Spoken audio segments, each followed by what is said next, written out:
ସାଙ୍ଗମାନେ ଆପଣ ମାନେ ବହୁତ ଭଲ ଭାବରେ ଜାଣିଥିବେ ଆମର ଏବେ ଭାରତରେ ମହାକୁମ୍ଭ ମେଳା ଚାଲିଛି। ଆଜି ହେଉଛି ମହାକୁମ୍ଭର ତୃତୀୟ ଦିବସ। ଆମେ ଆଜି ଏଇ ଭିଡ଼ିଓ ମାଧ୍ୟମରେ ଜାଣିବା କେମିତି ଆମେ ନାଗା ସାଧୁ ହୋଇପାରିବା। ଆମେ ଯଦି ନର୍ମାଲ ସିମ୍ପଲ ମଣିଷ ଅଛୁ ତାହେଲେ ଆମେ ଯଦି ଭବିଷ୍ୟତରେ କି ମନରେ ଭାବୁଛେ କି ଆମେ ନାଗା ସାଧୁ ହେବାକୁ ଯଦି ଚାହୁଁଛେ ତାହେଲେ ଆମେ କେମିତି ନାଗା ସାଧୁ ହୋଇପାରିବା। ଯାହାକି ଆଜିକା ସମୟରେ ଯେଉଁ କୁମ୍ଭ ମେଳାରେ ବହୁତ ସାରା ନାଗା ସାଧୁ ବାବା ମାନେ ଆସିଛନ୍ତି। କାହିଁ କେଉଁଠୁ ନା କେଉଁଠୁ କେତେ ଦୂରରୁ କରଡ଼ରୁ କରଡ଼ ବହୁତ ଲୋକ ବହୁତ ନାଗା ସାଧୁ ମାନେ ଆସିଛନ୍ତି। ସେମାନେ ଆସିଛନ୍ତି କେଉଁଠୁ, ସେମାନେ ରୁହନ୍ତି କେଉଁଠାରେ, ଆଜି ଆମେ ଏହି ଭିଡ଼ିଓ ମାଧ୍ୟମରେ ଜାଣିବା। ଭିଡ଼ିଓଟିକୁ ନିଶ୍ଚିନ୍ତ ଭାବରେ ଶେଷ ପର୍ଯ୍ୟନ୍ତ ଦେଖିବେ। ଯଦି ଭିଡ଼ିଓଟି ଆପଣମାନଙ୍କୁ ଭଲ ଲାଗିବ ଲାଇକ୍ଟିଏ ନିଶ୍ଚିନ୍ତ ଭାବରେ କରିବେ। କମେଣ୍ଟ ବକ୍ସରେ ଆପଣମାନଙ୍କର ମତାମତ ନିଶ୍ଚିନ୍ତ ଭାବରେ ରଖିବେ। ଚାଲନ୍ତୁ ସାଙ୍ଗମାନେ ଆଜିର ଭିଡ଼ିଓଟି ଆରମ୍ଭ କରିବା। ହାଇ ଫ୍ରେଣ୍ଡସ୍, ଜୟ ଜଗନ୍ନାଥ। ମୁଁ ଆପଣମାନଙ୍କୁ ସ୍ୱାଗତ କରୁଛି ଟକିଂ ୱାର୍ଲ୍ଡ ୟୁଟ୍ୟୁବ୍ ଚ୍ୟାନେଲକୁ। ମୁଁ ଆଶା କରୁଛି ପ୍ରଭୁ ଜଗନ୍ନାଥଙ୍କ କୃପାରୁ ଆପଣମାନେ ବହୁତ ଭଲରେ ଥିବେ, ଖୁସିରେ ଥିବେ। ସାଙ୍ଗମାନେ ବିବାହିତ ଲୋକମାନେ ଯେଉଁମାନେ ବିବାହ କରିଦେଇଛନ୍ତି ସେମାନେ ନାଗା ସାଧୁ ହୋଇପାରିବେ କି ନାହିଁ ଆପଣମାନେ ଜାଣିନାହାନ୍ତି। ହେଲେ ଆଜିର ଭିଡ଼ିଓରେ ଆପଣମାନେ ଏ ଜିନିଷ ବି କ୍ଲିଅର ହୋଇଯିବେ। ଯଦି ଆପଣ ବାହା ହୋଇଯାଇଛନ୍ତି ତାହେଲେ ଯଦି ଆପଣ ଚାହୁଁଛନ୍ତି ନାଗା ସାଧୁ ହେବା ପାଇଁ ତାହେଲେ ତୁମେ ହେଇପାରିବ, ନାଗା ସାଧୁ ଆପଣ ହେଇପାରିବେ କି ନାହିଁ ଆଜିର ଭିଡ଼ିଓରେ ଆପଣମାନେ ଜାଣିପାରିବେ।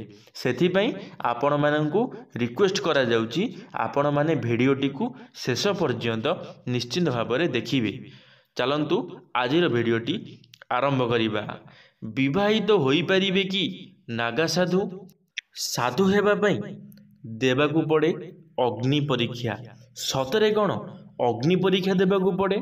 ଯଦି ଜଣେ ନାଗା ସାଧୁ ହେଉଛି, ଯଦି ଜଣେ ତା ଘର ପରିବାରକୁ ଛାଡ଼ି ଦେଉଛି, ନାଗା ସାଧୁର ହେଇଯାଉଛି କି ନାଗା ସାଧୁ ରୂପ ଧାରଣ କରୁଛି କି ସେ ନାଗା ସାଧୁଙ୍କର ଦୀକ୍ଷା ନେଉଛି, ତାହେଲେ ତାକୁ କ'ଣ ସତରେ ଅଗ୍ନି ପରୀକ୍ଷା ଦେବାକୁ ପଡ଼ିବ?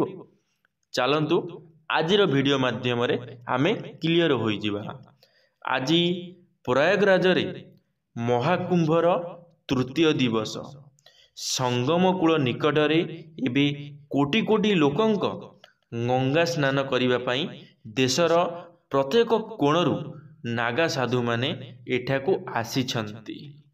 ଏହି ନାଗା ସାଧୁମାନେ ଲୋକଙ୍କ ମଧ୍ୟରେ ଆକର୍ଷଣର କେନ୍ଦ୍ର ହୋଇ ରହିଛନ୍ତି। ଲୋକମାନେ ସେମାନଙ୍କର ଆଶୀର୍ବାଦ ନେଉଛନ୍ତି। ସର୍ବୋପରି ନାଗା ସାଧୁମାନଙ୍କୁ କାହିଁକି ଏତେ ଗୁରୁତ୍ୱ ବିବେଚନା କରାଯାଏ? ଯେଉଁ ଆମର ସାଧୁ ବାବାମାନେ ଅଛନ୍ତି, ସାଧୁ ନାଗା ବାବାମାନେ ଅଛନ୍ତି, ଯେଉଁମାନେ ପ୍ରୟାଗରାଜ ଆସିଛନ୍ତି, ସେମାନଙ୍କୁ କ'ଣ ପାଇଁ ଏତେ ଗୁରୁତ୍ୱ ଦିଆଯାଉଛି? ସେମାନଙ୍କ ପାଖରେ ଏମିତି କ'ଣ ଶକ୍ତି ଅଛି ଯାହାଦ୍ୱାରା କି ଲୋକମାନେ ସେମାନଙ୍କୁ ଏତେ ମାନୁଛନ୍ତି? ଲୋକମାନେ କାହିଁକି ନିଜର ଆରାମଦାୟକ ଜୀବନ ଛାଡ଼ି ନାଗା ସାଧୁ ହୁଅନ୍ତି? ଏବଂ କ'ଣ ବିବାହିତ ଲୋକମାନେ ନାଗା ସାଧୁ ହୋଇପାରିବେ କି? ଆସନ୍ତୁ ଜାଣିବା ଆଜିର ଏହି ଭିଡ଼ିଓ ମାଧ୍ୟମରେ। ସାଧାରଣତଃ ଲୋକଙ୍କ ମନରେ ଏହି ପ୍ରଶ୍ନ ଉଠେ ଯେ ନାଗା ସାଧୁ କେମିତି ହୁଅନ୍ତି? ବିବାହିତ ଲୋକମାନେ ନାଗା ସାଧୁ ହୋଇପାରିବେ କି? ତେବେ ଉତ୍ତର ହେଉଛି ହଁ, ବିବାହିତ ଲୋକମାନେ ନାଗା ସାଧୁ ହୋଇପାରିବେ। ବିବାହିତ ଲୋକମାନେ ମଧ୍ୟ ନାଗା ସାଧୁ ହୋଇପାରିବେ। ତଥାପି ନାଗା ସାଧୁ ହେବା ପାଇଁ ଜଣକୁ ଏକ କଠିନ ପରୀକ୍ଷା ଦେଇଯିବାକୁ ପଡ଼ିଥାଏ। ନାଗା ସାଧୁ ହେବା ପାଇଁ ଜଣକୁ ସାଂସାରିକ ଆସକ୍ତି ତ୍ୟାଗ କରିବାକୁ ପଡ଼ିବ ଏବଂ ଜୀବନ ସାରା ଈଶ୍ୱରଙ୍କ ଭକ୍ତିରେ ବୁଡ଼ି ରହିବାକୁ ପଡ଼ିବ। ଯଦି କେହି ନାଗା ସାଧୁ ହେବାକୁ ଚାହୁଁଛନ୍ତି ତାହେଲେ ସେମାନଙ୍କୁ ସେମାନଙ୍କର ପରିବାରକୁ ତ୍ୟାଗ କରିବାକୁ ପଡ଼ିବ। ସେମାନଙ୍କର ପରିବାରକୁ ସେମାନଙ୍କୁ ଭୁଲିବାକୁ ପଡ଼ିବ। ଯଦି କିଏ ମ୍ୟାରେଜ୍ କରିଛି, ଯଦି କିଏ ବିବାହିତ ଲୋକ, ତାହେଲେ ସେ ତା ପରିବାରକୁ ତାକୁ ଭୁଲିବାକୁ ପଡ଼ିବ। ଯଦି ସେ ତା ପରିବାରକୁ ଭୁଲି ନ ପାରିବ ତାହେଲେ ସେ ତା ଜୀବନରେ କେବେ ନାଗା ସାଧୁ ହୋଇପାରିବ ନାହିଁ। ସେ ତା ପରିବାରକୁ ଭୁଲିବ, ଭଗବାନଙ୍କୁ ଆପଣେଇବ, ଭଗବାନଙ୍କ ଭକ୍ତିରେ ସବୁବେଳ ପାଇଁ ତାକୁ ରହିବାକୁ ପଡ଼ିବ। ଯଦି ସେ ଭଗବାନଙ୍କ ଭକ୍ତିରେ ରହିପାରିଲା, ସେ ଯଦି ତା ପରିବାରଙ୍କୁ ତ୍ୟାଗ କରିପାରିଲା, ତାହେଲେ ତା ଜୀବନରେ ସେ ଗୋଟିଏ ସାଧୁ, ନାଗା ସାଧୁ ହୋଇପାରିବ। ନାଗା ସାଧୁ ହେବା ପାଇଁ କଠୋର ତପସ୍ୟା କରିବାକୁ ପଡ଼ିଥାଏ। ବ୍ରହ୍ମଚାର୍ଯ୍ୟକୁ 6ରୁ 12 ବର୍ଷ ପର୍ଯ୍ୟନ୍ତ ପାଳନ କରିବାକୁ ପଡ଼ିବ। ତାଙ୍କୁ ତାଙ୍କ ଗୁରୁଙ୍କୁ ବୁଝାଇବାକୁ ପଡ଼ିବ ଯେ ସେ ଏଥିପାଇଁ ଯୋଗ୍ୟ ଏବଂ ସେ ଏକ ଈଶ୍ୱରଙ୍କ ପ୍ରତି ସମର୍ପିତ। ବ୍ୟକ୍ତିଙ୍କୁ ତାର ସମସ୍ତ ସମ୍ପର୍କ ଭାଙ୍ଗି ନିଜକୁ ଈଶ୍ୱରଙ୍କ ନିକଟରେ ସମର୍ପିତ କରିବାକୁ ପଡ଼ିବ।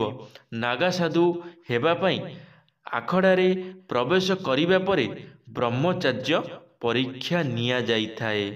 ନାଗା ସାଧୁ ଧର୍ମର ରକ୍ଷକ। ନାଗା ଶବ୍ଦର ଉଚ୍ଚାରଣ ବିଷୟରେ କିଛି ବିଦ୍ୱାନ ବିଶ୍ୱାସ କରନ୍ତି ଯେ ଏହା ସଂସ୍କୃତ ଶବ୍ଦ ନାଗରୁ ଆସିଛି। ଏହାର ଅର୍ଥ ପର୍ବତ। ନାଗା ସାଧୁମାନଙ୍କର ମୁଖ୍ୟ ଉଦ୍ଦେଶ୍ୟ ହେଉଛି ଧର୍ମର ସୁରକ୍ଷା କରିବା ଏବଂ ଶାସ୍ତ୍ର ଜ୍ଞାନରେ ପାରଙ୍ଗମ ହେବା। ସେମାନେ ଆଖଡ଼ା ସହିତ ଜଡ଼ିତ ଏବଂ ସମାଜର ସେବା କରିବା ସହିତ ଧର୍ମର ପ୍ରଚାର ମଧ୍ୟ କରନ୍ତି। ଏହି ଋଷିମାନେ ସେମାନଙ୍କର କଠୋର ତପସ୍ୟା ଏବଂ ଶାରୀରିକ ଶକ୍ତି ପାଇଁ ଜଣାଶୁଣା। ନାଗା ସାଧୁମାନେ ହବନର ଭସ୍ମକୁ ନିଜ ଶରୀରରେ ଲଗାନ୍ତି। ନାଗା ସାଧୁମାନେ ଧର୍ମ ଏବଂ ସମାଜ ପାଇଁ କାମ କରନ୍ତି। ସାଙ୍ଗମାନେ, ଯେଉଁମାନେ ନାଗା ସାଧୁ ସେମାନେ ହୁମର ଯେଉଁ ପାଉଁଶ, ଆପଣମାନେ ଜାଣିଥିବେ ଯେବେ ଘରେ ହୁମ ହୋଇଥାଏ ବା କେଉଁ ଜାଗାରେ ହୁମ ହୋଇଥାଏ ଗୋଟିଏ ଧଳା ଧଳା ପାଉଁଶ ବାହାରିଥାଏ। ସେଇ ପାଉଁଶକୁ ନାଗା ସାଧୁମାନେ ତାଙ୍କ ଦେହରେ ଲଗେଇଥାନ୍ତି, ଯାହାଦ୍ୱାରା କି ସେମାନଙ୍କର ଶରୀର ସବୁବେଳ ପାଇଁ ଧଳା ବା ପାଉଁଶିଆ ଦେଖାଯାଏ। ଯାହାଦ୍ୱାରା କି ସେମାନେ ଭସ୍ମ ବା ହାବନର ଭସ୍ମ ବା ହୁମର ଭସ୍ମ, ଯେଉଁ ନିଆଁର ଯେଉଁ ଜଳିଗଲା ପରେ ଯେଉଁ ଧୂଆଁର ଆମର ଯେଉଁ କାଠର ଗୁଣ୍ଡ ହୋଇଥାଏ, ଯେଉଁଗୁଡ଼ା ପାଉଁଶ ହୋଇଯାଇଥାଏ, ସେଇ ପାଉଁଶକୁ ସେମାନେ ଆଣି ତାଙ୍କ ଶରୀରରେ ଲଗେଇଥାନ୍ତି। ସେଥିପାଇଁ ସେମାନଙ୍କୁ ନାଗା ସାଧୁ କୁହାଯାଏ। ସେମାନଙ୍କର ରୂପ ଗୋଟିଏ ଅଲଗା ପ୍ରକାରର ହୋଇଥାଏ। ଯେତେବେଳେ ସେମାନେ ଏସବୁ ଜିନିଷକୁ ଲଗେଇଥାନ୍ତି ଦେହରେ, ତାଙ୍କର ମାନେ ଗୋଟିଏ ଶରୀରର ଅଲଗା ପ୍ରକାର ଗୋଟିଏ ପେହଚାନ ତାଙ୍କର ହେଇଯାଇଥାଏ। ଲୋକମାନେ ତାଙ୍କୁ ଦେଖି ଡରି ବି ଯାଇଥାନ୍ତି। ବହୁତ ଲୋକମାନେ, ଛୋଟ ପିଲାମାନେ ସେମାନଙ୍କୁ ଦେଖି ଡରିଯାଆନ୍ତି। କାହିଁକି ନା ସେମାନଙ୍କର ଶରୀରର ଗୋଟିଏ ତାଙ୍କର ଡ୍ରେସ୍ କୋଡ଼୍ ଯେମିତି କୁହନ୍ତି ଆମର, ତାଙ୍କର କପଡ଼ା ପିନ୍ଧିବାର ଶୈଳୀ ବି କିଛି ଅଲଗା ଥାଏ। ସେମାନେ ଅଧିକାଂଶ ଲୋକମାନେ କପଡ଼ା ମଧ୍ୟ ପିନ୍ଧନ୍ତି ନାହିଁ, ଖାଲି ଦେହରେ ଏମିତି ପାଉଁଶ ଲଗେଇକିରି ସେମାନେ ବୁଲନ୍ତି। ସେଥିପାଇଁ ଲୋକମାନେ ମଧ୍ୟ ଡରିଯାଆନ୍ତି। ନାଗା ସାଧୁମାନେ ନିଜ ଶରୀରରେ ଯେଉଁ ପାଉଁଶ ଲଗାନ୍ତି ତାହା ଏକ ଲମ୍ବା ପ୍ରକ୍ରିୟା ପରେ ପ୍ରସ୍ତୁତ ହୋଇଥାଏ। ହବନ କୁଣ୍ଡରେ ରସଲା, ବେଲପତ୍ର, କଦଳୀ ଏବଂ ଗୋବର ଇତ୍ୟାଦି ପୋଡ଼ାଯାଏ। ଏହାପରେ ପାଉଁଶ ପ୍ରସ୍ତୁତ ହୋଇଥାଏ, ଯାହାକି ନାଗା ସାଧୁମାନେ ତାଙ୍କ ଶରୀରରେ ଲଗାନ୍ତି। ଆପଣମାନେ ଯେଉଁ ଭାବୁଛନ୍ତି ଯେ ପାଉଁଶ ସେମାନେ ଦେହରେ ଲଗାନ୍ତି, ସେ ପାଉଁଶକୁ ସେମାନଙ୍କୁ ତିଆରି କରିବା ପାଇଁ ବହୁତ କିଛି ସେଥିରେ ତାଙ୍କ ଅଗ୍ନିକୁଣ୍ଡ ବା ଯେଉଁ ହୋମ କୁଣ୍ଡରେ ସେମାନଙ୍କୁ ପକାଇବାକୁ ପଡ଼ିଥାଏ। ତାକୁ ଜଳେଇ ତାର ପାଉଁଶକୁ ସେମାନେ ଦେହରେ ଲଗେଇଥାନ୍ତି, ଯାହାଦ୍ୱାରା କି ସେମାନଙ୍କର ଗୋଟିଏ ରହୁଛି ନୀତି ଯେ ଏଇଟା ଅଛି ଯେ ସେମାନଙ୍କର ଶରୀରରେ ସେମାନେ ଏମିତି ହିଁ ଲଗେଇବେ। ସେଥିପାଇଁ ସେମାନଙ୍କର ଏସବୁ ଜିନିଷ ସେମାନେ ନିଆଁରେ ପକାଇ ତାକୁ ଜଳେଇ ତାର ପାଉଁଶକୁ ଶରୀରରେ ଲଗେଇଥାନ୍ତି। धन्यवाद सांगमाने मु आशा करी आपण माने मो भिडियो निश्चिंत किछि ना किछि बुझी पारिथिबे। जदि आपण माने मो भिडियो किछि भी बुझी पारिछंती ताहाले मोर ए भिडियोटी को लाइक करिवे, सांग मानक मध्यरे शेयर करने को भूलिबे नाही। यदि आपण माने आम टॉकिंग गर्ल यूट्यूब चैनल ले प्रथम थर पई आम टॉकिंग गर्ल यूट्यूब चैनल को सब्सक्राइब करी बेल आइकन को ऑल क्लिक करिवे, कारण आम चैनल जेबे किछि नुआ मोटिवेशनल वीडियो छड़ा जीवो आपण माने सर्वप्रथमे देखि पारिबे। कमेंट बॉक्स रे निश्चित भाव में आपण मानकर मतामत रखिबे। धन्यवाद सांग माने।